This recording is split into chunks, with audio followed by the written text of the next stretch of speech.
점이 같은 대한독립 만세 대북길 곳곳마다 사전만민 하나로 이 나라 우리의 생명이요 교훈이다.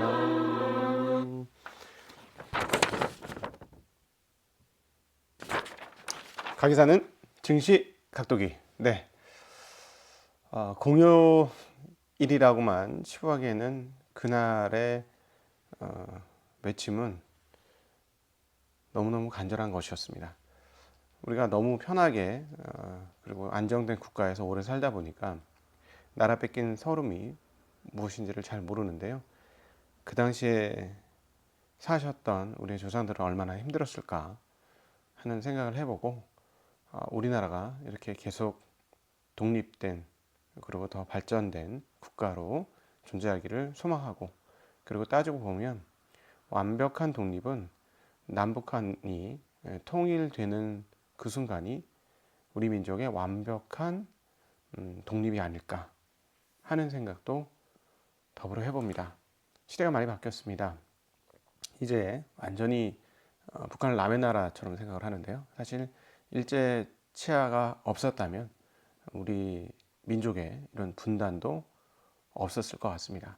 물론 사람들의 생각이 강해서 지금도 여전히 정치권은 서로 간에 물고 물리고 물고 뜯는 서로 간에 강력한 갈등을 하고 있고요.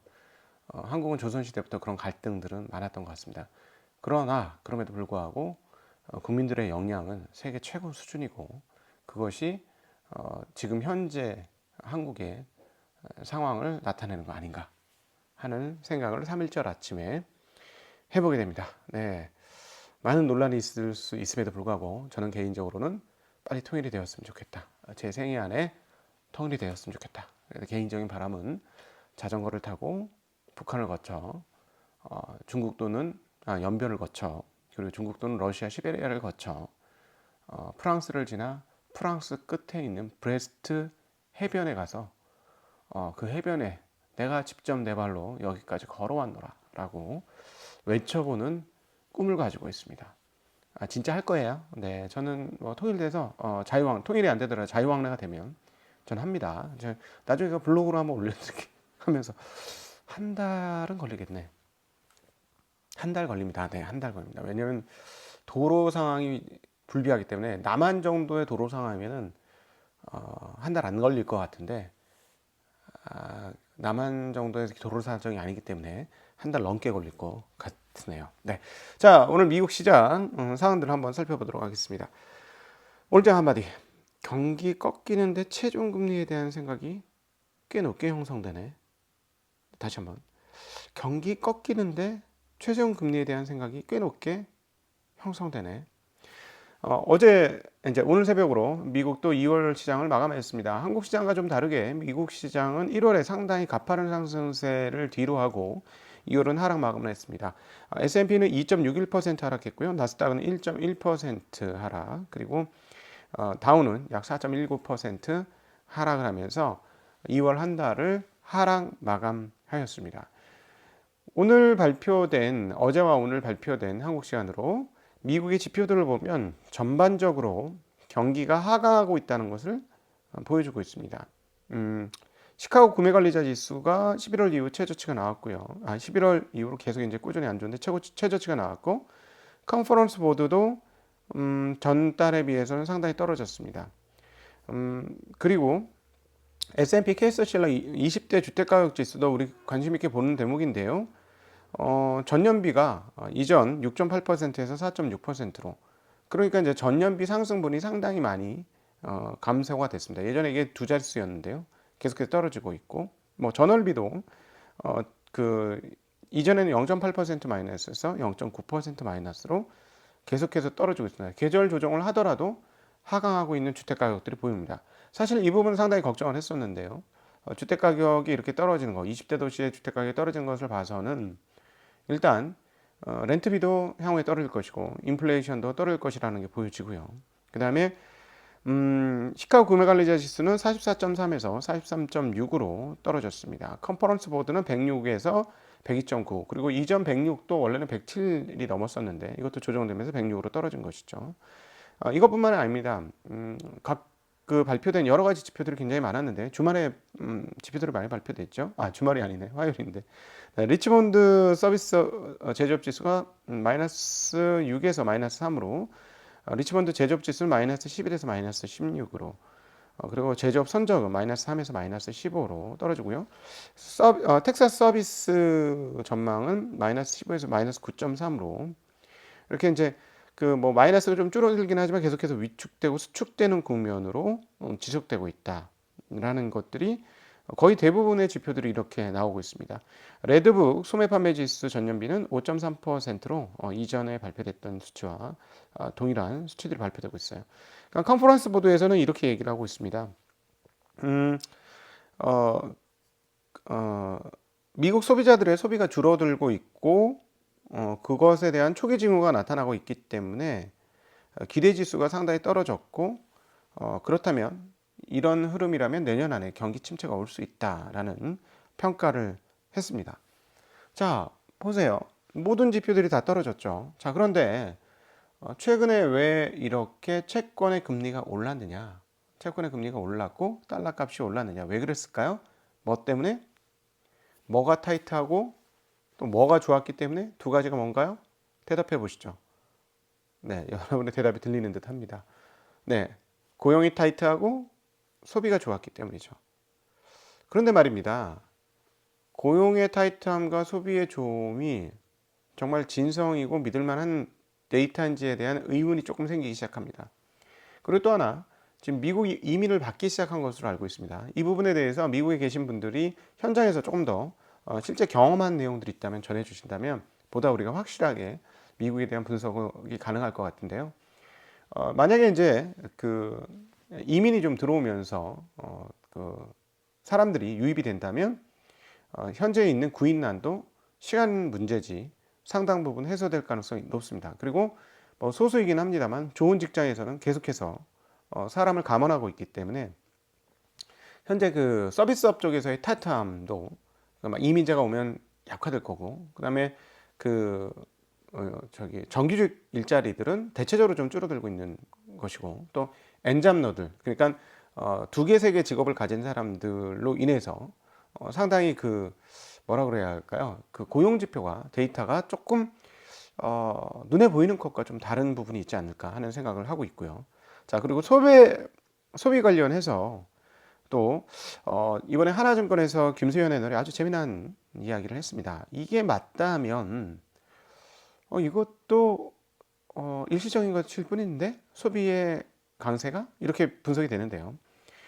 1월 PCE 가격지수 상승에는 정부 지원금의 역할이 상당한 것이다 라는 이야기를 김수현 애널이 했습니다. 내용은 이렇습니다. 1월 이전 소비 소득 중에 사회보장급여가 전월비 1,100억 달러 증가를 했다고 합니다. 그 매년 조정하는 생활물가 조정분이 8.7%나 올랐기 때문인데요. 이것은 1979년과 81년 오일 쇼크 이후 최대 인상폭이었다라고 얘기합니다. 그래서 이 생활물가 조정분이 큰 폭으로 올라서 그 이전 소득 중 사회보장급여가 1,100억 달러 늘어나면서 이 돈으로 인해서 소비가 좀 더 촉진됐다. 왜냐하면 급여의 증가분은 0.1%인가밖에 잡히지 않기 때문에 급여 증가분으로 인해서 소비가 늘어났다라고 보기는 어렵고, 사회보장급여가 늘어나면서 이게 주머니에 꼽히면서 사람들의 소비가 늘어났다.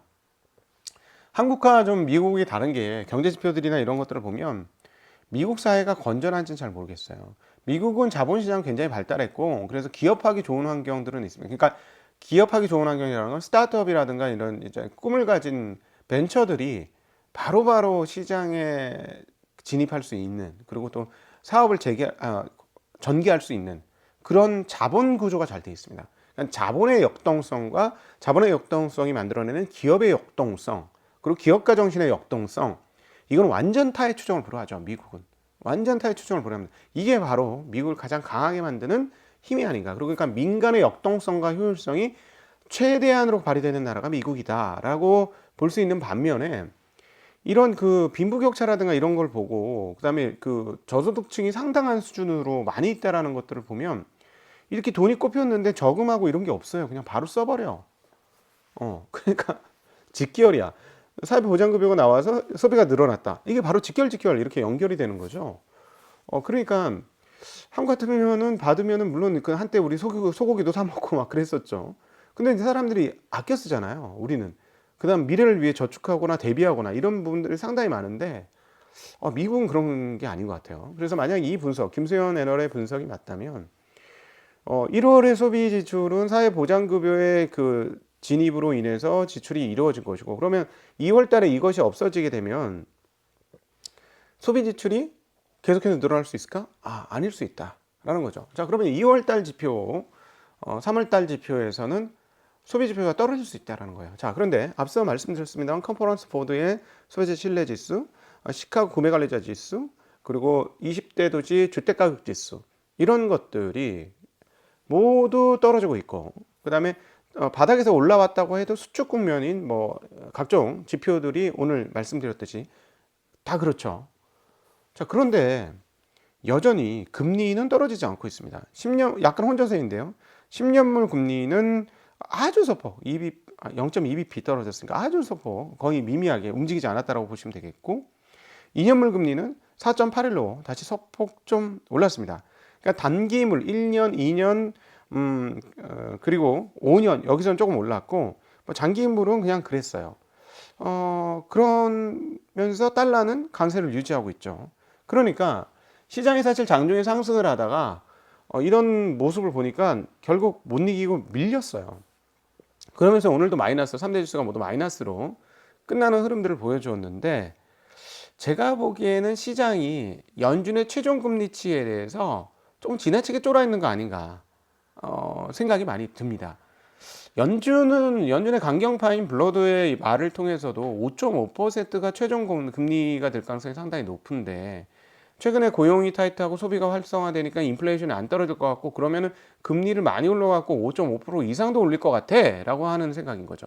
지금 그 페드워치에서의 심리도를 반영을 해보면 이번에 3월 달에 25bp 인상할 거라는 게 한 그 4분의 3 정도 되고 나머지 4분의 1은 동결이 아니라 50bp 인상이에요. 지금 이런 식으로 형성은 되고 있거든요. 시장의 심리가. 근데 제가 보기에는 5.5% 이상 올리는 거는 상당히 어려울 것 같은데 이런 생각이 좀 듭니다. 근데 어쨌든 시장은 그 이상까지도 지금 반영을 하고 있죠. 6월달 이후에는 그 이상까지도 금리를 올릴 것이다 라고 반영을 하고 있습니다. 그러나 지표들은 그렇지 않다는 거예요. 제가 보기에는 오늘 나온 지표들은 물론 하루짜리 지표로 다 볼 수는 없지만 그러나 흐름상으로 보건대 지표들을 그렇게 고공행진하고 있는 건 아니다 라고 볼 수 있어서 시장이 조금 쫄은 것 같다.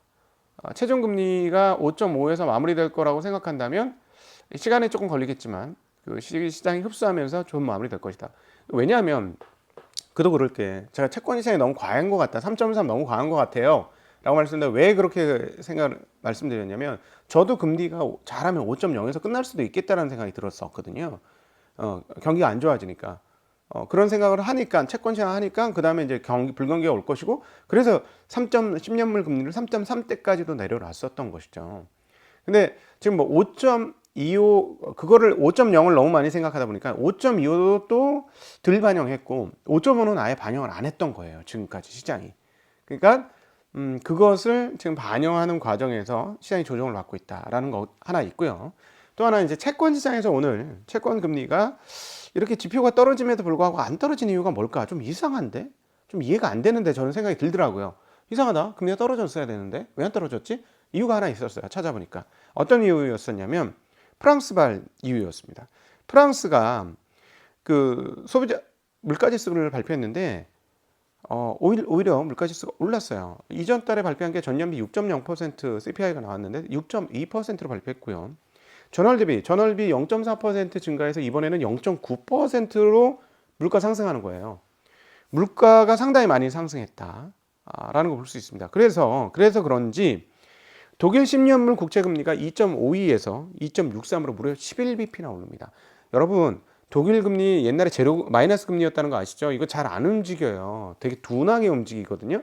11bp면 미국 금리로 거의 20bp 느낌 나는 거거든요. 엄청나게 금리가 튀었죠. 왜 그랬을까요? 결국은 프랑스의 소비자 CPI가 떨어지지 않고 다시 올라가니까, 부흥 올라가니까 당연히 이렇게 된 것이다. 그러니까 미국 금리도 그럼 유럽 금리에 영향을 안 받았을까? 받았을 것 같다. 예, 그렇게 받아졌는데 달러가 그대로 강세를 유지했다라는 게 아직 뭔가 이 그 연관관계를 시장이 조금 못 찾은 게 아닌가 하는 생각을 좀 해보게 됩니다. 네.